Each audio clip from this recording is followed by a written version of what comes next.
What's up, grinders? Welcome back to the channel, and today we're going to be watching this video right here called Linguistic Coincidences. Yes, I got it right. You know how many times I've done that intro? Like, linguistic coincidences, that word just trips me up. In English, Latvian... God damn it! Latvian? Let's just read it in Esperanto. Latvian. No, that's not even Esperanto. Whatever. Russian, Spanish, and Hebrew. Now, before I do get into this video, I do need to warn you guys, there may be a point during which I just randomly projectile vomit. And that is all my wife's fault. So if that does happen, just accept it as a fact of life and we'll just all move on. If you're curious to know why, because of course I now need to explain the situation, like about an hour ago, I heard, for like the first time since I was a child, a freaking ice cream truck going down the road. I heard it like, it's all sirens going off, and my first thought was like, ice cream, and then my second thought was horror video game, because there's so many horror video games with ice cream trucks, but you know, my desire and curiosity eventually took over, and I ran out of the house, literally didn't have shoes on, with my wallet going, where's the freaking ice cream truck? I want an ice cream. And then my wife comes out all confused, and she's like, what are you doing? I'm like, I'm getting a goddamn ice cream, what do you want? And she's like, it's like, I'm about to have dinner, I don't want ice cream. And I'm like, well, that's your problem. So I got myself a double cone sherbet ice cream, the biggest mofo I could possibly purchase. And then she's like, fine, I'll have whatever you're getting. So I bought her one, okay? This was expensive shit. I gave it to her, and this woman licks the sherbet off the ice cream and then hands it back to me and says, you can have this. You want me to eat essentially 4 goddamn ice creams? And she's like, yeah. Don't waste it, because we just spent a lot of money. And I'm like, why didn't you just tell me? You could have got like a single cone. I don't want 4 fucking ice creams. And now I am so goddamn bloated that I am just bloated, okay? Anyway, let's watch this. What do you think, Elmo? You agree with me? Like, check this out. Elmo's my bitch. Hey, Elmo. How's it going? Oh, yeah. Look at that. The head's going backwards and everything. Okay, anyway, let's get back to the actual topic. If you speak more than one language, you've definitely noticed some random similarities and coincidences between the languages that you speak. Oh, yeah, okay, I gotta, like, point out the first one that pops in my mind. Now, he's gonna be talking about, you know, these languages right here. I'm gonna chuck Mandarin, Chinese, and Esperanto into this, and let's just see where this goes. But anyway, the first one that I've noticed, well, it always hits me, is the fact in Esperanto, the word for butt, you know, the thing where the ice cream will come out of, that's called pugo. But in Mandarin Chinese, you've got pigel. What is the odds that pugo and pigel, both with the same meaning, almost sounding the same, completely like separate languages? And I thought maybe there was some like random like etymological reason behind it. And no, there's not. It's just random. Okay, it just happened by coincidence. But like I always have a good giggle over that one. Or also others that you don't necessarily speak. Today, I just want to go through a bunch of random stuff that I noticed, and I personally haven't seen mentioned that much, especially in the English-speaking world, and I think some people will find relatable and interesting. So once, when I was visiting Spain, I kept seeing advertisements for a KFC meal deal that said tiras. In Spanish, tiras... Okay. Like, here's the thing, like, tiras in Esperanto is the present tense of pull. So, mi tiras ion, I'm pulling something. So, as soon as I saw that, that was my first thought. Means tenders, like chicken tenders, chicken fingers, which by itself isn't that remarkable, you know, just a KFC chicken tenders meal deal or whatever. What really God, I want some KFC right now. got my linguistic noodle boiling, however, is that there was an option to have a corn on the cob included in the meal. In Hebrew, tiras actually just means corn. This That's awesome. Blew my mind because of how much of a coincidence it was. I thought that there is a meal deal that includes tiras, which technically makes perfect sense in both Hebrew and Spanish, except the same word refers to 2 different components of the same meal. Tiras tenders and tiras corn, you know? I don't know, I thought it was the coolest thing ever, and like nobody shared my enthusiasm when I pointed it out, so... You fucking nerd. I love it. Please acknowledge the coolness of that. I acknowledge it. I hope you feel better now. In Russian, the most common word for the verb to work is работать. In Latvian, the verb to work is stradat, which is hilarious and has been the subject of many memes because for a Russian speaker, stradat sounds a hell of a lot like stradать, which means to suffer. So Okay. Oh, okay. Well, I'm not seeing anything particularly here in Chinese or Esperanto. So Esperanto would be labori, to work. Chinese would be 工作. You know, like all the memes are like, oh, like Latvians are real for that. Latvians know what's up. To work means to suffer. Haha. And it's even more interesting when you look at the etymology of the Russian работать, which it turns out has the same root as rab and rabstvo, which means slave and slavery, respectively. And Oof. In Esperanto, that'd be sklavo. And Chinese would be nuli. I think it's nuli, yeah. Apparently, it all makes sense, since the Latvian stradat is, as it turns out, a loanword from Old East Slavic, meaning to work hard, to strive, to suffer. So it's just funny to me how over the centuries, it became the standard word for working in Latvian, while in Russian, the same word became the standard word to suffer. Keeping it real, you know? It just shows you how bad it was over there in the East and why they adopted communism. Oh god, I went political. Don't ever go political. The comment section just goes crazy. The word and the sound combination die is very interesting to me.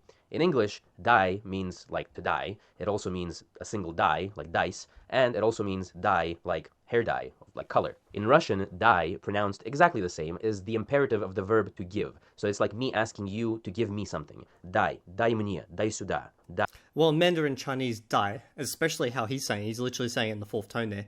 That just means to like take something. In fact, there's a bunch of different meanings it could possibly mean, because obviously it's Mandarin Chinese reuses the same sounds all over. But like an interesting one is there's a lot of like beliefs in Mandarin Chinese, like the number 4 is unlucky because it's pronounced in Mandarin Chinese si, but it sounds very similar to si, which means to die. So like 4 is considered unlucky just due to like the phonological association. Die, give. In Hebrew, die, again, pronounced exactly the same, means enough, but as in like enough already. Die, kvar, die, enough. Seeing as die is a very short and simple combination of sounds, I'm sure it has a million other meanings in a million other languages, and I'd be interested to hear what die means in the languages that you speak. Oh, well, you got my input. Doesn't mean anything in Esperanto. Okay, so the next one requires a bit of setup, so bear with me, please. There's this old show called Limmy's Show, and it's an absolute classic. Limmy is a Scottish national treasure, and if you've never heard of it, what are you even doing? Go watch it right now.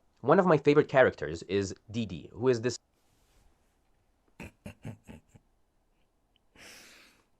Oh, okay. Let me explain. I'm going to give you some setup as well, and his story is probably going to be so much better based on this. In Mandarin Chinese, the word Didi, you guys might have heard it. It's actually the name of an app that works similar to Uber, but what it actually means is younger brother. However, if you chuck a xiao in front of that, which means small, it doesn't mean small brother.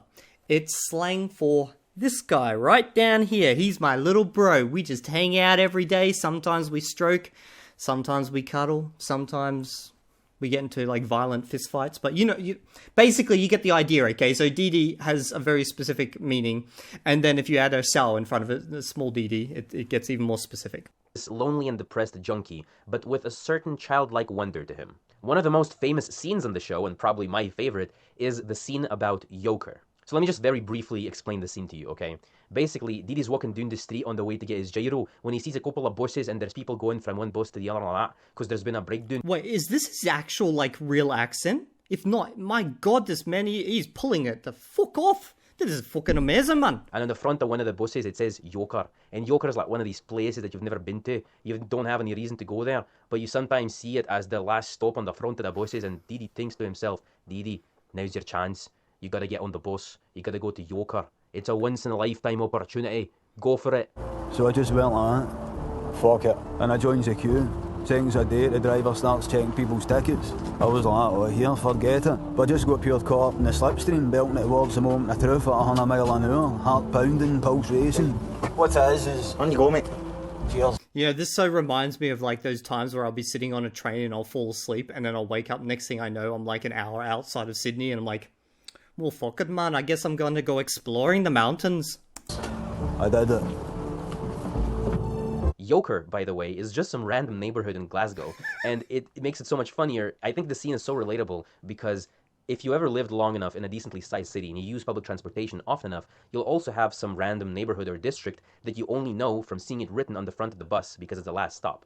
But like, you've never been there, you have no reason to ever go. I've gone through this exact experience, okay? Like, I'm going to pull up a map. Okay, you see this? This is a map of Tasmania. Tasmania is a state under Australia. It's actually where my family lives. And I remember one day, this is like ages back, I randomly saw on the map this place called Eggs and Bacon Bay. And my absolute favorite breakfast in the world is bacon and eggs. And it's called Eggs and Bacon Bay. So many times I'd be traveling because my family literally live in this region around here. I'm not going to be too specific, otherwise you guys might go hunt them down. Anyway, so like one day I was like, fuck it, man, I'm gonna do a detour. And I went all the way down here, came all the way here, and I was like, okay, do they have a good bacon and eggs here? Like, is this what they're famous for? I don't know why I didn't check this before, but have a look at this, guys. You seeing any good shops? I'm not seeing any good shops, eh? Because it's essentially a friggin' park with like a couple of houses. There ain't no good bacon and eggs there. No one makes bacon and eggs there. I checked every goddamn shop. Why the hell did they call it Eggs and Bacon Bay? Go there. It's just this mad fabled land that sounds like a pure mad egg yolk that exists somewhere in your Mad egg yolk. God damn it. God damn it. I now really want bacon and eggs and KFC. city. In any case, the first time I watched it, well, I couldn't really focus on anything because I was just choking from laughter, but on like the 7th rewatch, I noticed something that lightly blew my mind. In Hebrew, there is a common phrase that goes like "leshalem beyoker," which means something along the lines of to pay dearly or like to pay a high price, because leshalem means to pay, be means in, and yoker means a high price.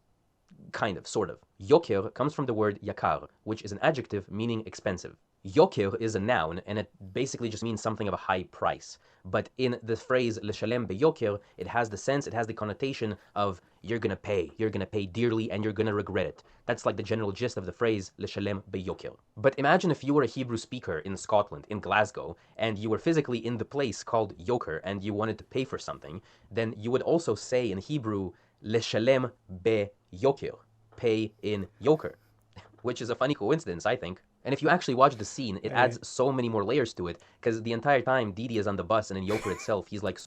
I've just got so many, like, an extra layer on top because of the Chinese. Like, we got Mr. Didi here. He could have went and used the app called Didi, you know, to get a lift to Yoker or wherever he wants to go. And you know what? You can take the Didi and you can play with your Sal Didi while you're in the Didi. Super stressed out because he feels like an imposter and like everyone's out to get him. All the Yokerites are out to get him. And if he messes up, he's going to regret it. He's going to pay dearly. He's going to leshalem beyoker. So, and just as a side note, in case you're interested, the name for the neighborhood in Glasgow, Yoker, is actually an anglicized version of the Scottish Gaelic word an yocher, which means riverbank. No connection, just thought I'd mention it. Yeah, I don't know. These are just a few random, cool, interesting things that I noticed and decided to write down. You know, this reminds me so much of when I used to go to, like, Esperanto events, and basically you get a bunch of Esperantos together, and we would just talk about this most random linguistic shit. We'd all laugh about it, but if you even mentioned this to, like, someone who's not interested in languages, they'd just be like, that was meant to be funny? Okay. And, like, they'd probably just look at you weirdly. So I feel like this man, he just needed to tell someone about this discovery of his. But it's okay. We're here to listen. We've all got your back, my man. Let me know if you've ever noticed any fun false friends, coincidences, or made weird connections between unrelated words and unrelated languages. Well, okay, for false friends, one that pissed me the hell off when I was learning Esperanto is the fact that there's a verb in Esperanto, which is controli, which means to check. You check something. However, in English, obviously, control has a totally different meaning. So my brain just was fried when trying to work with this word constantly. You've got controlli, to check something, and then to control in English, which means to control. And even now, as I'm saying it, I'm starting to mix up, like, the meanings within my head. But there's other fun ones, like, for example, in Esperanto, you got, like, the special little hats, and when you type out these little hats on the letters, if you accidentally miss them every now and then, you may end up saying something you don't want to say. So, for example, you've got pizza, P-I-C-O. You know, I'll put a subtitle here. So, pizza means pizza. Picture means pussy, as in the female version, you know? Down there with Saudidi. So when you're typing out pizza, do not accidentally, you know, add a hat to that word. Otherwise, you're going to be eating the wrong thing that night, my man. Or maybe you're eating the right thing. I don't know. It's all up to you. Maybe you could be having, you know, the pizza, sort of la pizza. It's all however you want to do it, I guess. But there's a few of them like that. Like, you got to be careful in Esperanto. Oh, yeah. For example, you got kacho, which means, you know, like a mess or something. And then you got katso, which means penis. So don't make a mess with the wrong thing, basically.